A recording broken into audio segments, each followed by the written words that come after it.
Good morning, student. Now the next topic of issue of share is issue of share at premium. Premium का मतलब क्या है यहाँ पे? मान लो कंपनी ने 25,000 शेयर इशू करे, जो आपके क्वेश्चन नंबर 5 में दे भी लिखा है कि कंपनी ने 25,000 शेयर इशू करे। एक शेयर 100 रुपीज का है और 100 रुपीज के शेयर को उसने 120 रुपए में इशू करा, मुझे 20 रुपए का क्या है प्रीमियम। और ऐसा वही कंपनी कर सकती है जिसकी मार्केट में अच्छी रेपुटेशन, ठीक है ना, वही सामान महंगा बेच सकती है जिसकी मार्केट में अच्छी रेपुटेशन है। तो एक कंपनी ने 25,000 शेयर इशू करे, वन शेयर 100 रुपीज का है, अगर 100 का शेयर 100 में इशू होती तो टोटल था issue of share at par. अब 100 का शेयर 120 इशू करा तो 20 रुपीस के प्रीमियम है। तो ये जो 20 रुपीस कंपनी एक्स्ट्रा कमा रही है that is income for company, वो कंपनी के लिए इनकम है। और इनकम को हम क्या करते हैं, हमेशा ट्रेड करते हैं, क्रेडिट और इनकम एंट्री। तो जिस नाम से हम ट्रेड करेंगे वो नाम के बाद सिक्योरिटी प्रीमियम रिजर्व के नाम से उसको ट्रेड करते हैं। अब नोटिस करने वाली बात है कि जो प्रीमियम का पैसा है कंपनी मंगवाएगी कब? एप्लीकेशन के टाइम पर, अलॉटमेंट के टाइम पर, फर्स्ट कॉल के टाइम पर, फाइनल कॉल के टाइम पर। अगर क्वेश्चन में कुछ नहीं बोल रहा तो हमेशा जब शेयर अलॉट करती है कंपनी, जब आपको बताती है कि हमने आपको शेयर अलॉट कर दिए हैं तो उसी टाइम प्रीमियम का पैसा मंगवा लेती है। वैसे क्वेश्चन में डिपेंड करता है कि क्वेश्चन में वो किस टाइम मंगवाएगा। अगर कुछ नहीं बोल रहा तो हमेशा किस टाइम पैसा आएगा, अलॉटमेंट के टाइम पर आएगा। तो इस क्वेश्चन में देखते हैं एप्लीकेशन के टाइम पर 30 रुपीस आए, अलॉटमेंट के टाइम पे 45 रुपीस आए। अब इसमें प्रीमियम इंक्लूड है तो 20 रुपए का प्रीमियम हो गया और 25 रुपए की अलॉटमेंट हो गई।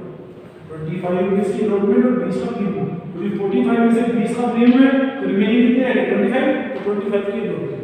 अब आपको इसके साथ साथ एक बात और क्लियर कर दूं कि शेयर कैपिटल अकाउंट में सिर्फ शेयर का पैसा आएगा, प्रीमियम का पैसा नहीं आएगा। तो शेयर का पैसा सिर्फ 25 रुपए बनता है, प्रीमियम का पैसा शेयर का पैसा नहीं है, ये एक्स्ट्रा इनकम है। क्लियर है? तो इसको याद रखना क्योंकि अभी क्वेश्चन में हम करेंगे तो आपको ज्यादा क्लियर हो जाएगा। फर्स्ट कॉल के टाइम पे 20 रुपीस हुए और फाइनल कॉल के टाइम पे 25 रुपीस हुए, टोटल कितना हुए 120 रुपीस। क्लियर है? अब हम इसकी एंट्री करते हैं। फर्स्ट एंट्री से bank account debit to 50 share application, कितने से 25,000 into 30 7,50,000 7,50,000। फिर शेयर एप्लीकेशन का पैसा शेयर अकाउंट में ट्रांसफर होगा तो 7,50,000 7,50,000। अब जो मेन पॉइंट है, जब आप अलॉटमेंट का पैसा मंगवाओगे तो आप प्रीमियम का पैसा भी मंगवा रहे हैं। तो अलॉटमेंट के पैसा मंगवाओगे टोटल कितना 45 रुपए, इसमें से 25 रुपए तो अलॉटमेंट के और 20 रुपए किसके प्रीमियम के। तो हम आप अलॉटमेंट क्रिएट करते हैं equity share allotment account debit, equity share allotment account debit. Total amount बनता है 25,000 को हम 45 से गुणा करते हैं तो 11,25,000 रुपए हम अलॉटमेंट का मंगवा रहे हैं।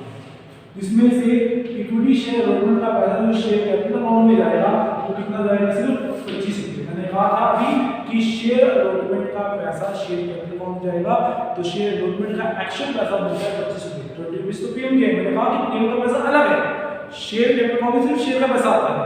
तो 25 रुपए 25,000 into 25 कितना बना 6,25,000।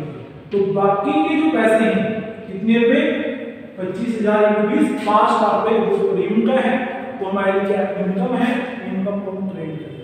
मंगवाते हैं ना एक उसको ट्रेड करेंगे, रिएक्शन में पूरा पूरा पैसा आएगा 25,000।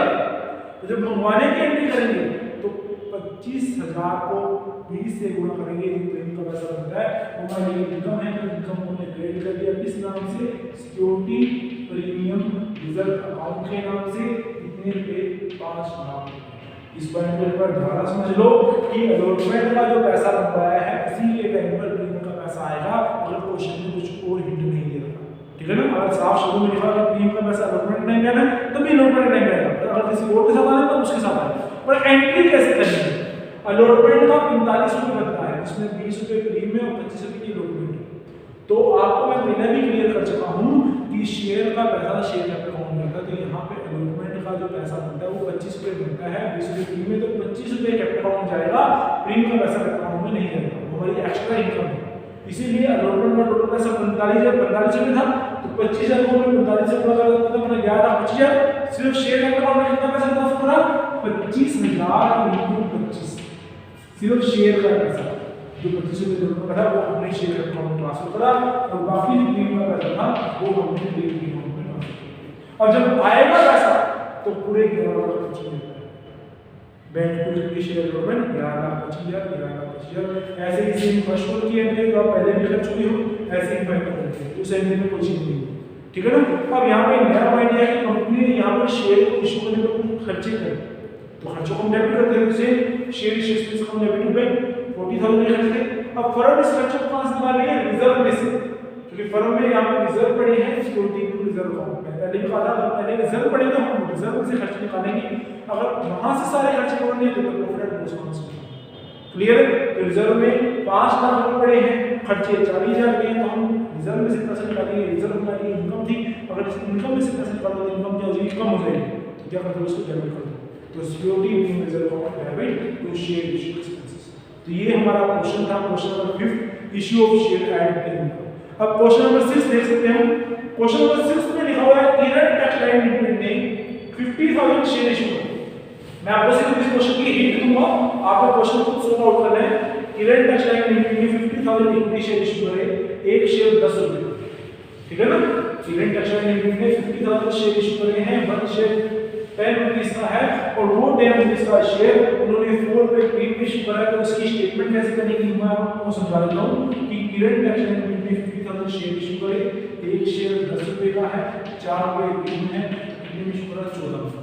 इतनी बात क्लियर है? उसके बाद इक्विटी शेयर में एप्लीकेशन का पैसा आया 3.5 रुपए, यहां लिखा हुआ है एप्लीकेशन का पैसा 3.5 रुपए है, अलॉटमेंट का पैसा कितना है 6.5 रुपए, जिसमें प्रीमियम इंक्लूड है। तो इसका मतलब कि प्रीमियम कितना है 4 रुपए, तो 2.5 रुपए की अलॉटमेंट और 4 रुपए का प्रीमियम, 6.5 से 4 से 2.5 है। फर्स्ट फ्लोर का पैसा कितना बनता है यहाँ पे 2 रुपए और फाइनल फ्लोर का पैसा कितना बनता है 2 रुपए। जैसे अभी आपने एंट्री करी वैसे एंट्री इसकी होगी। अब उसके साथ साथ लिखा हुआ है कि 2000 प्रेफरेंस शेयर इशू करेंगे, इसकी हम अलग से एंट्री करेंगे। 2000 प्रेफरेंस शेयर इशू करेंगे हैं, एक शेयर कितने का है 100 रुपीस का। और प्रेफरेंस शेयर के लिए जो 6% लिखा है वो क्या है? प्रेफरेंस शेयर का जो हमने डिविडेंड पे करना है उसका भी आपको कोई मैटर नहीं है। प्रेफरेंस शेयर के एप्लीकेशन का पैसा 30 रुपीस, अलॉटमेंट का पैसा फर्स्ट फ्लोर का और फाइनल फ्लोर। अलॉटमेंट का पैसा यहाँ पे 20 है, फर्स्ट फ्लोर का 25 और फाइनल फ्लोर का 20। तो इसकी एंट्री आप वैसे करोगे जैसे इक्विटी शेयर की एंट्री करोगे। यहाँ पे हम कर रहे थे bank to equity share first call, वहां आ जाएगा इसमें एंट्री होगी bank to preference share first call. क्योंकि जहां इक्विटी वर्ड लगा था वो प्रेफरेंस वर्ड लग रहा है, क्वेश्चन में कोई भी चेंज नहीं है, सेम क्वेश्चन। क्लियर है बात? अब उससे अगला क्वेश्चन देखिए, last question issue share trade का।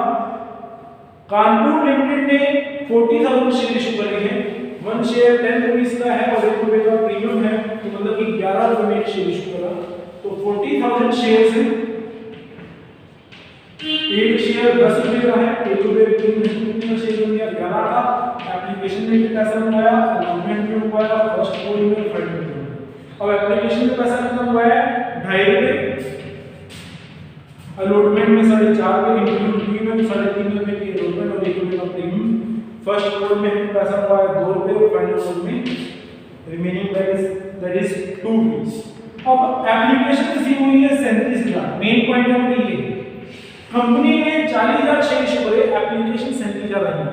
नॉर्मली सी बात सोच देखो, आपके स्कूल में मान लो कॉमर्स की 60 सीटें हैं और सिर्फ 40 बच्चों ने एडमिशन लिया, तो फीस कितनी बच्चों की आएगी? सिर्फ 40 बच्चों। तो यहाँ पॉइंट ये है, अगर कंपनी 40,000 शेयर इशू कर रही है और 37,000 एप्लीकेशन आ रही है, तो सारी एंट्री किससे होगी 37,000 से, क्योंकि पैसा 37,000 और नहीं होगा। चाहे वो एप्लीकेशन का पैसा है, चाहे वो डॉक्यूमेंट का है, चाहे वो कस्टमर का है, चाहे फाइनल का। अभी आपने जितनी भी एंट्री करनी है वो 37,000 से करनी है, ना कि 40,000 से। क्लियर है? और इस पॉइंट को हम क्या कहते हैं? Under subscription of share. Under subscription of share, under subscription of share का मीनिंग यहां पे है कि कितने शेयर इशू कर रहे हैं, अगर उससे कम एप्लीकेशन आती है तो उसको कहते हैं under subscription of share. Company ने 40,000 शेयर इशू करे, एप्लीकेशन से 37,000 आई है, तो इन्हीं के एप्लीकेशन वाला होगा, एप्लीकेशन का पैसा होगा, इन्हीं को आप शेयर होल्डर से रिटर्न का पैसा भी इन्हीं से मंगवाओगे, फर्स्ट कॉल का पैसा भी इन्हीं से मंगवाओगे, फाइनल कॉल का पैसा भी इन्हीं से मंगवाओगे। तो सारी एंट्री किससे होगी? इससे। क्लियर है? तो ये हमारा टॉपिक था issue of share. Thank you.